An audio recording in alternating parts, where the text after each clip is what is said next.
రాజీవ్ గాంధీ గారి విగ్రహాన్ని సచివాలయం ముందు పెడితే కొంతమంది సన్నాసుల విగ్రహాన్ని తొలగిస్తామని ఈరోజు మాట్లాడుతున్నారు. అధికారం పోయినా బలుపు మాత్రం తగ్గలేదు. నీ బలుపు అనగదీసే బాధ్యత ఇక్కడున్న మా కాంగ్రెస్ పార్టీ కార్యకర్తలు తీసుకుంటారని చెప్పి ఈ టీఆర్ఎస్ సన్నాసులకు నేను చెప్పదలుచుకున్నా. ఆ సన్నాసి దుఃఖం బాధ ఏందని నేను కనుక్కుంటే అక్కడ వాళ్ళ అయ్య విగ్రహం పెడదాం అనుకున్నాడట. వాళ్ళ అయ్య పోయేదెప్పుడు, వీడు పెట్టేదెప్పుడు అక్కడ విగ్రహము?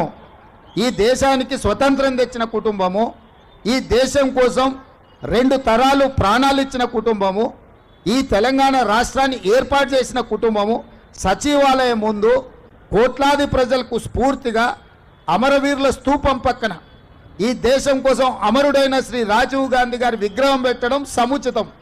అంతేగాని ఉద్యమం ముసుగులో తెలంగాణ రాష్ట్రాన్ని దోసుకొని వేలాది కోట్ల రూపాయలు సంపాదించుకొని వందలాది ఎకరాల ఫామ్ హౌజులు కట్టుకొని తాగుబోతు సన్నాసుల విగ్రహం ఒకవేళ సచివాలయం ముందల పెడితే ఈ పిల్లలకు ఎవరిని ఆదర్శంగా చూపిస్తారు?